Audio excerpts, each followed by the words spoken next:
লুকমান হাকিম তার কোরআনে হায়াতে কারিমার মধ্যে তার সন্তানদেরকে বুঝাইতেছেন, তার সন্তানদেরকে নসিহত করতেছেন, যে আয়াতে কারিমা আপনাদের মাঝে তেলাওয়াত করেছি। وَإِذْ قَالَ لُقْمَانُ لِابْنِهِ وَهُوَ يَعِظُهُ يَا بُنَيَّ لَا تُشْرِكْ بِاللَّهِ إِنَّ الشِّرْكَ لَظُلْمٌ عَظِيمٌ। লুকমান হাকিম তার সন্তানদেরকে নসিহত করতেছেন, ও সন্তানেরা শোনো, দুনিয়ার জমিনে কখনো আল্লাহর সাথে শরীক করবা না, আল্লাহ তাআলার সাথে শিরিক করবা না। লা তুশরিক বিল্লাহ ইন্নাশ শিরকা লাযুলমুন আযীম।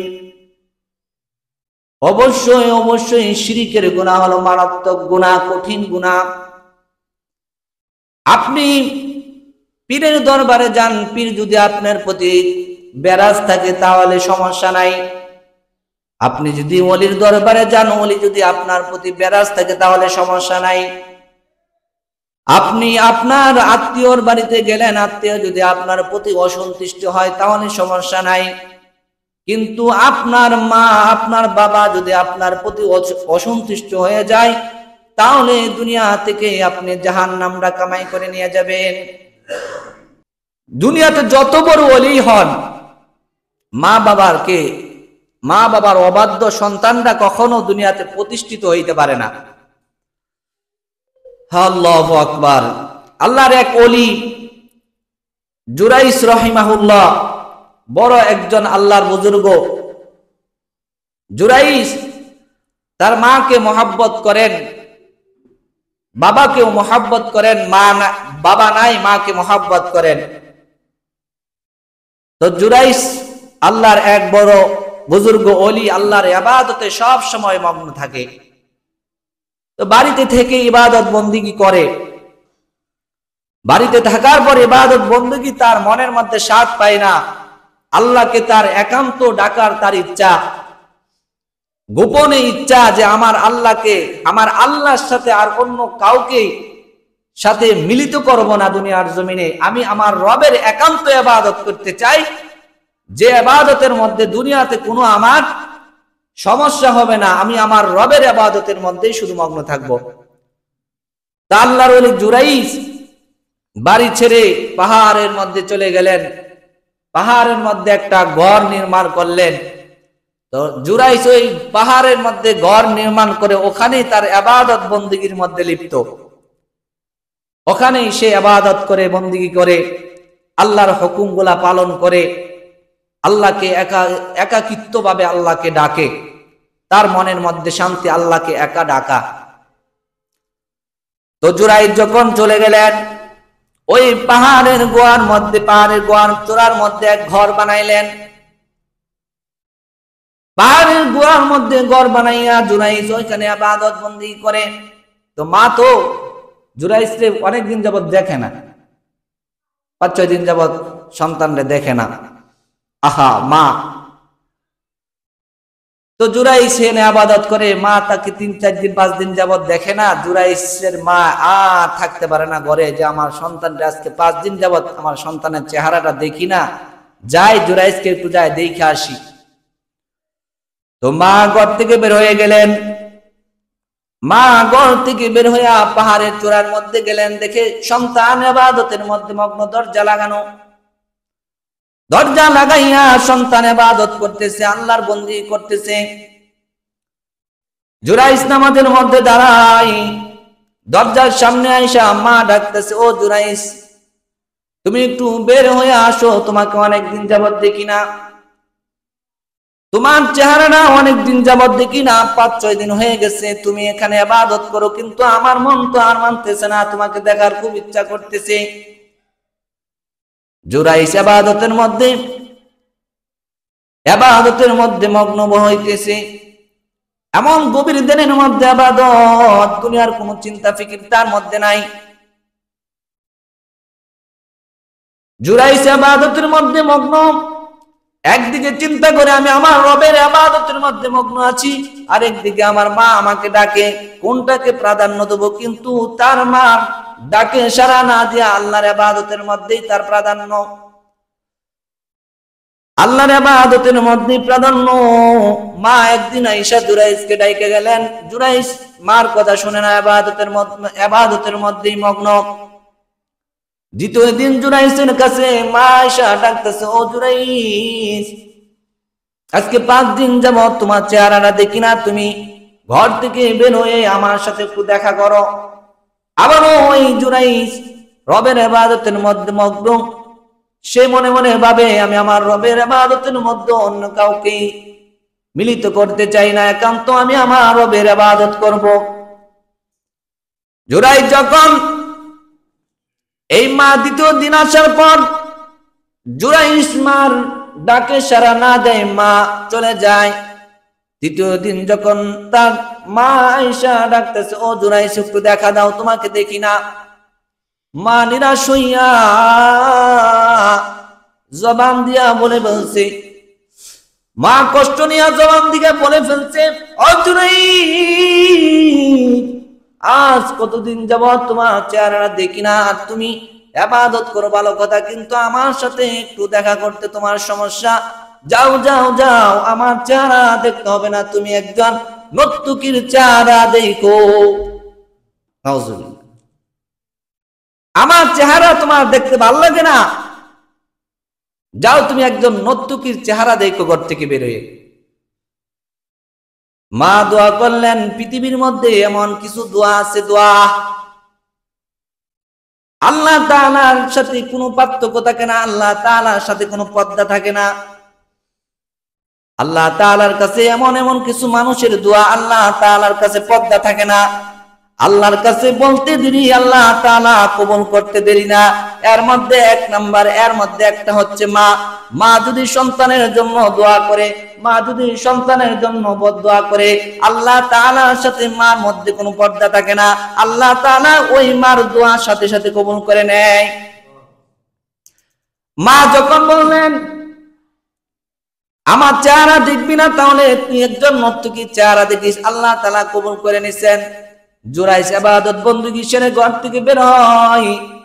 ঘর থেকে বের হওয়ার পর একজন নর্তকী তার একটা সন্তান নিয়ে, শিশু বাচ্চা, নব শিশু, মাত্র একদিন হয়েছে, এমন একটা শিশু বাচ্চা নিয়ে দাঁড়ায় রয়েছে। লোকেরা জিজ্ঞাসা করতেছে, ও মহিলা, এই বাচ্চা কার? বলতেছে, এই বাচ্চাটা হলো জুরাইজের, এই বাচ্চার বাবা হলো জুরাইজ।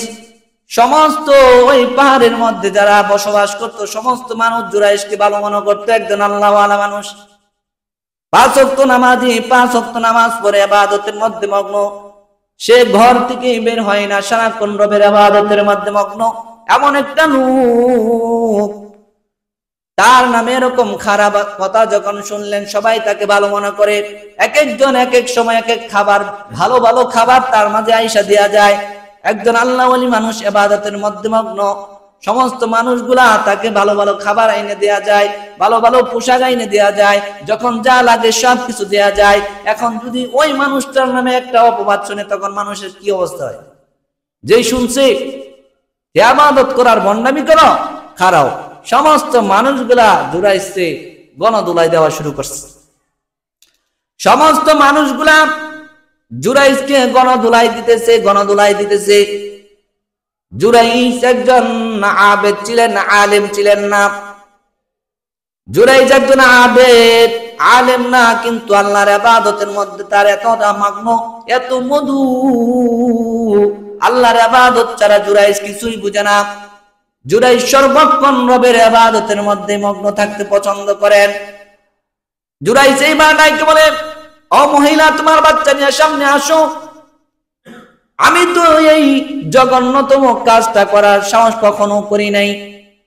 যখন সমস্ত মানুষ জানাজানি হয়ে গেল এই শিশু, নব শিশুর বাচ্চার বাপ হইল জুরাইজ, তখন হযরত জুরাইজ আল্লাহর ওলি ওই মহিলার নব শিশু বাচ্চাটাকে সামনে আইনা ওই নব শিশু বাচ্চাটাকে জিজ্ঞাসা করতেছে, ও নবজাত শিশু, এই সমস্ত মানুষের সামনে আমার একটা অপবাদ দিয়ে দিছি, তুমি যদি আল্লাহ তাআলার ওই নবজাত শিশু হয়ে থাকে তাহলে তোমার জবান থেকে বলে দাও তুমি কার আসল সন্তান। আল্লাহ তাআলা জুরাইসের মা দোয়া করছেন, আল্লাহ কবুল করে নিছেন। দুনিয়ার মধ্যে একটা অপমান করায় দিচ্ছেন, মা চেহারা দেখবি না তাহলে একটা নর্তকীর চেহারা দেখিস। মার মনে কষ্ট দিছে, আল্লাহ তাআলা একটা বেয়াজ্জতি করায় দিচ্ছেন, দ্বিতীয় বেয়াজ্জতি আল্লাহ করাইতে চাই নাই। আল্লাহ তাআলা বলে আমার জুরাইস আমার ইবাদতের মধ্যে মগ্ন, কিন্তু মা দোয়া করছেন, কবুল হয়ে গেছেন। মা করছেন যে একটা নর্তকীর চেহারা দেখিস। তো এই মার কথার সাথে সাথে আল্লাহ তাআলা বদদুয়া কবুল করে দুনিয়ার মধ্যে একটা শাস্তি দিয়ে দিলেন। দ্বিতীয় শাস্তি যে ওই জুরাইস ওই নবজাত শিশুর বাবা, এটা তো কোনোভাবে আল্লাহ তাআলা মেনে নিতে পারে না। আল্লাহ তাআলা বলে জুরাইস একজন আবেদ, আমার একজন বান্দা, পাগল বান্দা, আমার ইবাদতের মধ্যে সর্বক্ষণ মগ্ন থাকে। কিন্তু জুরাইস বুঝতে পারে নাই। কেন বুঝতে পারে নাই? সে একজন আবেদ, একজন আলেমের জ্ঞান একজন আবেদের মধ্যে থাকে না। যত আমলই করুক, যতই নেক করুক, কিন্তু একজন আলেমের জ্ঞান, একজন আবেদের জ্ঞান 1000 থেকে উত্তম। কিন্তু জুরাইস ছিলেন আবেদ, সে বুঝতে পারে নাই। মা ডাকে, মা তাকে ডাকে, জুরাইস বুঝতে পারে নাই। সে মনে করছে রবের ইবাদতটাই আমার পক্ষে সবথেকে বেশি। কিন্তু আল্লাহ তাআলা রবের ইবাদতের সাথে মার খেদমত করা ফরজ করছেন। ওইটাও ফরজ, এইটাও ফরজ। ফরজ তো দুটোটাই। আমি কি একটা রেখে আরেকটা রাখলে আমাকে গুনাহ হইব? কথা বলেন, গুনাহ হবে আমার? আমি এইটাও ফরজ কাজ, আমার এইটাও ফরজ কাজ। মা আয়েশা ডাকতেছে, মার কথা শব্দ সারা নাই। মা দোয়া করছে, আল্লাহ কবুল করে নিছে। তো জুরাইস ওই নবজাত শিশুকে ডাক দিলেন, হে নবজাত শিশু, তোমার আসল বাবা, আসল পিতাকে সত্যি সত্যি সকলের সামনে তুমি বলো। যে মাত্র জুরাইস ওই নবজাত শিশুর মধ্যে ইশারা করে বলতেছে, আল্লাহ তাআলা বলতেছে, ও নবজাত শিশু, তোমার জবানটা আমি খুলে দিলাম। এতগুলা বড় মজলিসের মানুষের মধ্যে তুমি আমার জুরাইসের নামটাকে উন্মোচন করে দাও। জুরাইস যে নির্দোষ, জুরাইস আমার একজন পাগল বান্দা, আমার ইবাদতের মধ্যে সর্বক্ষণ থাকেন। কিন্তু জুরাইস বুঝতে পারে নাই। কিন্তু মা দোয়া করছেন, মা দোয়া আল্লাহ কবুল করে নিছেন।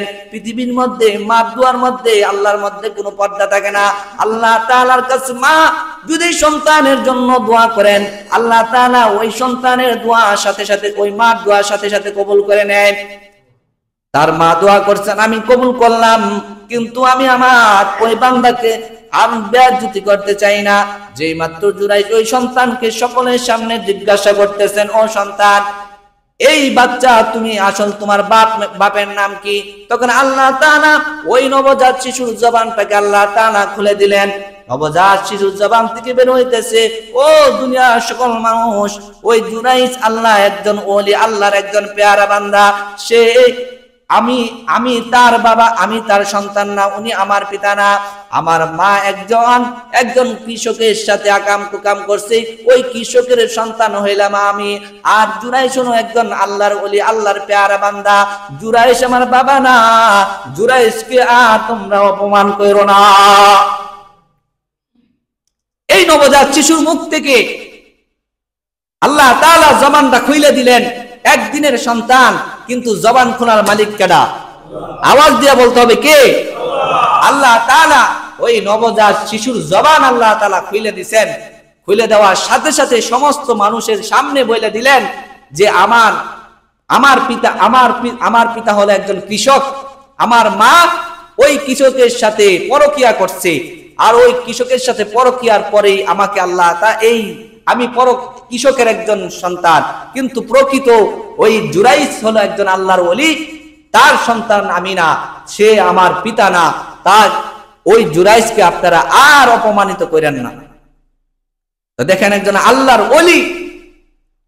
আল্লাহর ওলি, যার বিরুদ্ধে মা দোয়া করছেন, আল্লাহ কবুল করে নিয়েছেন। আর আমরা কি?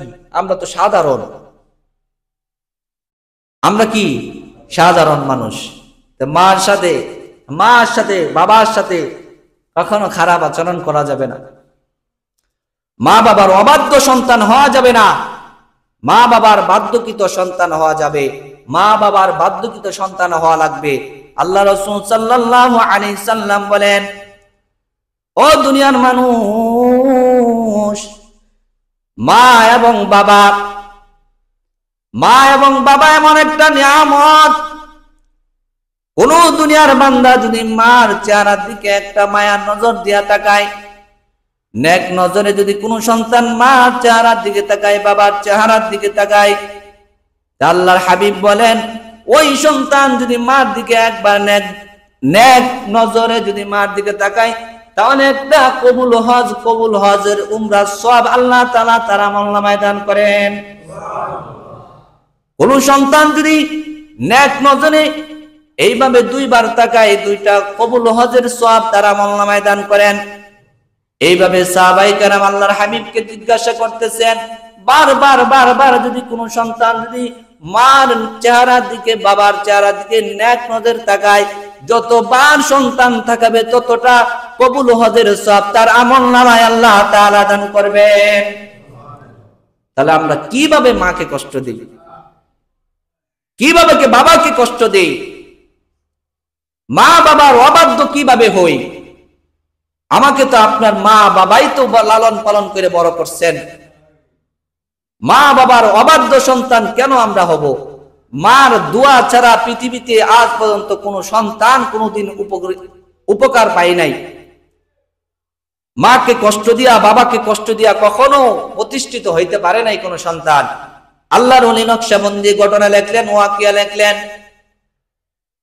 যে সন্তান প্রতিষ্ঠিত করার জন্য সন্তানকে বিদেশের বাড়িতে পাঠিয়ে দিলেন, ভালো টাকা পয়সা ইনকাম করার জন্য ভালো রাষ্ট্রের মধ্যে পাঠিয়ে দিলেন। সন্তান চলে গেছেন বিদেশের মধ্যে, 5 বছর 10 বছর হয়ে যায়, মাকে ফোন দেয় না, বাবাকে ফোন দেয় না। মা বাবা বৃদ্ধ হয়ে গেছে, বছরকে বছর চলে যায়, সন্তান বিদেশের বাড়িতে যায় ওই দেশের লাল চামড়ার একটা মেয়ে বিয়ে করে ফেলছে। মার কোনো খোঁজ নাই, বাবার কোনো খোঁজ নাই, ওই দেশের মধ্যে প্রতিষ্ঠিত হয়ে গেছে। ওই সন্তানের সুখে বাবা বৃদ্ধ বয়সে মারা যায়, সন্তানকে দেখতে পারে না, কোনো টাকা পয়সাও দেয় না। ওই বাবা যে চিকিৎসা করবে এরকম টাকা পয়সাও নাই। বাবার চিকিৎসা করার জন্য ওই সন্তানের মা গড়া বিটা বাড়িগুলা বিক্রি করে দিচ্ছেন। বিটা বাড়িগুলা বিক্রি করে দিয়া তারপর অন্য একজন বিটা বাড়ির মধ্যে উঠছেন, কিন্তু সন্তানের আশায় মা সারাক্ষণ খালি কান্না করে। দুনিয়ার সমস্ত ধন সম্পদ যা ছিল সমস্ত কিছু শেষ হয়ে গেছে। সন্তান বিদেশের বাড়ির মধ্যে আছে, কিন্তু কোনো খোঁজ খবর নাই না।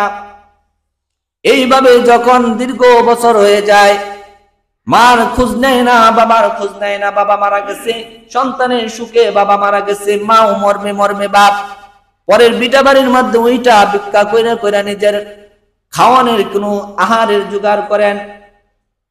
ওই সন্তান বিদেশের বাড়িতে যে মহিলাকে বিয়া করছেন, হঠাৎ করে আল্লাহ তাআলা ওই সন্তানের একটা রোগ দিয়ে দিলেন। কি দুঃখ, যৌন একটা রোগ দিয়ে দিলেন, যৌন সমস্যা হয়ে গেছে। যৌন সমস্যা হওয়ার পর তার স্ত্রী তাকে ঘর থেকে বের করে দিলেন।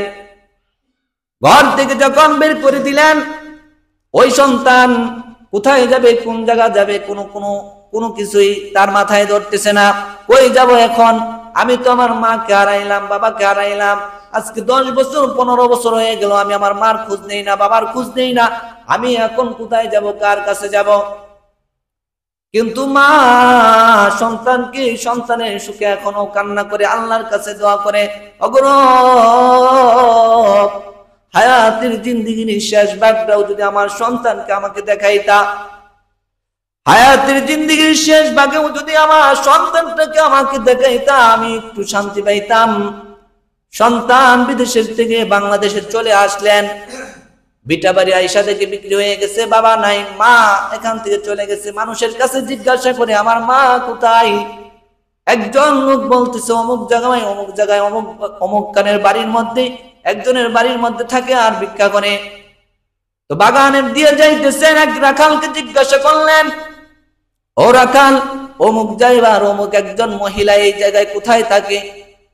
তখন রাখালকে বলতেছে, ওই জায়গায় ওই বাড়িটার মধ্যে একজন বৃদ্ধ মহিলা সারাক্ষণ ভিক্ষা করে আর কান্না করে, একজন সন্তান নাকি তার আছে, বিদেশের মধ্যে থাকে, সারাক্ষণ সাথে ওই সন্তানের জন্য কান্না করে, আর এই ঘরের মধ্যে নামাজ ইবাদতের মধ্যে মগ্ন থাকে। রাখাল বলতেছে, এমন মা দুনিয়ার মধ্যে এমন জালিম সন্তান আছে, আমি যদি ওই সন্তানকে পাইতাম, আমার হাতের এই ছুরির আঘাত দিয়া তার কল্লাটা ফেলে দিতাম। ওই রাখাল বলতেছে, এমন জালিম সন্তান আমার চোখের সামনে যদি পাইতাম, যে এমন একজন মা তুইয়া মার খোঁজ নেয় না, মা ওই সন্তানের জন্য কাঁদতে কাঁদতে কাঁদতে কাঁদতে চোখের মধ্যে কালো দাগ ফেলে দিয়েছে, এমনকি এখন ভালো করে চোখের মধ্যে দেখে না, সন্তানের জন্য কান্না করতে করতে। যেই মুহূর্তে যখন ওই রাখালকে জিজ্ঞাসা করতেছে ওই ঘরটার মধ্যে কে থাকে, একজন মহিলা, রাখালও মনে মনে বুঝে ফেলছে যে এটা ওই বুড়ির সন্তানই হবে, চেহারার মধ্যে একটু মার মতো বাপ বাপ দেখা যায়। ওই রাখালকে যখন ওই যুবক যাইতেছে ওই ঘরের উদ্দেশ্যে যায়, ঘরের উদ্দেশ্যে যাওয়ার দিকে যাইতে যাইতে ওই ঘরের সামনের দরজার মধ্যে যায় দেখে মা নামাজের মুসল্লার মধ্যে দাঁড়ায় নামাজ পড়তেছে। মা নামাজ পড়তেছে, নামাজ শেষে দুইটা তুইলা আল্লাহর কাছে দোয়া করেন, ওগো মালিক, হায়াতের জিন্দেগির মধ্যে একটা সন্তান দিলেন, ওই সন্তানটাও আমার কাছ থেকে কেড়ে নিলেন, স্বামী দিলেন, স্বামীকেও কেড়ে নিলেন। আমি জানি না আমার সন্তান এখনো জীবিত আছে কিনা, মৃত আছে আমি জানি না, কিন্তু আপনার কাছে একটা আরজি, হায়াতের শেষ সময়টার মধ্যে আমি আমার সন্তানকে আমি দেখতে চাই। মা দোয়া করতেছেন আল্লাহর কাছে, আর সন্তান দরজার সামনে দাঁড়ায় দাঁড়াইয়া মার কান্নামাকা দোয়া মুনাজাত শুনতেছে। মা বলতেছে, ওগো মালিক, সন্তান আমার এত বছর কোনো খোঁজ নেই নাই, আমার কোনো সমস্যা নাই, জিন্দেগির শেষ ভাগে হইলো আমি আমার সন্তানকে একবার হলো আমি দেখতে চাই। আমি আমার সন্তানকে একটু আদর করতে চাই। ও মালিক, আমার স্বামী নিয়ে গেছেন, আমি তো একা হয়ে গেছি। এই শেষ বয়সের মধ্যে আমি যখন মারা যাব, আমি যখন চলে যাব, আমাকে কোনো একজন পুরুষের মাধ্যমে আমাকে জানাজা দেন না, আমাকে একজন পর পুরুষের কাছে যেন আমাকে কবরস্থানে না নামায়, আমাকে যে অন্য একজন পুরুষ যেন আমাকে আমার গায়ের মধ্যে না ধরে। ওগো মালিক, আমার শেষ মুহূর্তে শেষ আরজি, আমার মৃত্যুর সময় যেন আমার সন্তান আমাকে কবরে শুইতে পারে। মার এই কান্না মাকা মুনাজাত যখন করতেছেন, আল্লাহর কাছে মুনাজাত করতেছেন, সন্তান মার কান্না মাকা মুনাজাত করা দেখে দরজার মধ্যে থেকে পাগলের মতো হইয়া দৌড়ে যায়, মাকে পিছনে যায় দৌড়ায় ধরলেন। ওগো মা, আপনার দোয়া আল্লাহ কবুল করছেন। ওগো মা, আমি চলে আসছি, দেখেন এত বছর খোঁজ নাই, এত বছর মার খোঁজ নেয় না, বাবার খোঁজ নেয় না, শেষ মুহূর্তে শেষ অন্তিতে মার কাছে যখন সন্তান আসলে, মা এমন ভাবে জড়াইয়া হাউ মাউ করে সন্তানের জন্য শিশু বাচ্চার মতো মা কান্না করতেছে, শিশু বাচ্চার মতো হাউ মাউ করে কান্না করতেছে। আমার কোনো আফসোস নাই, আর কোনো আফসোস নাই, এত বছর আমাকে জিজ্ঞাসা করো নাই, এত বছর কোনো আমার খবর রাখো নাই, শেষ মুহূর্তে যে আমি মরার কালে তোমার হাতে যে আমি মৃত্যুবরণ আমার যে কবরের মধ্যে রাখতে পারবা, এই জন্যই আমি সব থেকে বেশি খুশি। মার ইচ্ছা সন্তানকে দেখবে, দুইটা চোখ নাই, দুইটা চোখ অন্ধ হয়ে গেছে, সন্তানকে দেখতে পারে না। আল্লাহ তাআলার কি কুদরত, আল্লাহর কাছে সিজদায় পড়ে গেলেন, ওগো আল্লাহ, আমি আমার সন্তানকে একটু দেখতে চাই, আমি আমার সন্তানকে দেখতে চাই। আল্লাহর কুদরতি কদমের মধ্যে যখন মা সিজদায় অবনীত হয়ে গেলেন, মালিকের কুদরতি হাত দিয়া ওই মার দুইটা চোখ আবার আলো বাতাস ফিরে ফিরে ফেললেন। ফিরে পাওয়ার পর সন্তানকে চুমা দেয়, গালের মধ্যে চুমা দেয়। দেখেন মা এমন একটা জিনিস, বাবা এমন একটা জিনিস, হাজার কষ্ট মাকে দিবেন কিন্তু মা সন্তানকে বলে না। মা সন্তানের প্রতি কোনো আফসোয়া নাই, সন্তানের প্রতি মার কোনো আনাই অভিযোগ নাই। এই জন্য মা এমন একটা জিনিস, বাবা এমন একটা জিনিস। মা চলে গেলে, বাবা চলে গেলে বুঝবেন মা কেমন, বাবা কেমন। মা থাকতে, বাবা থাকতে মার কদর করতে হবে, মার খেদমত করতে হবে। এই জন্য মুফাসসিরিনে কেরাম বলেন নেক সন্তান হলো সদকায়ে জারিয়া। আপনি দুনিয়ার জমিনে একজন নেক সন্তান রেখে যাবেন, নেক সন্তানের দ্বারা আপনার কবরের মধ্যে নেক সদকায়ে জারিয়া কিয়ামত পর্যন্ত কবরের মধ্যে যাইতে থাকবে। এই জন্য নেক সন্তান দুনিয়াতে রেখে যাওয়া, এমন কোন সন্তান দুনিয়াতে রাখবেন না, এমন ভাবে প্রতিষ্ঠিত করবেন না যে সন্তান আপনার খোঁজ খবর নিবে না, আপনার জন্য দোয়া করবে না। দুনিয়ার জমিনে সন্তান যদি কোনো গুনাহ করে, সন্তান যদি দুনিয়ার জমিনে কোনো গুনাহ করে, তাহলে এই সন্তানের গুনাহগুলা মা বাবার কবরের মধ্যে অটোমেটিক যাইতে থাকে, আর মার কবরের মধ্যে আযাব হইতে থাকে।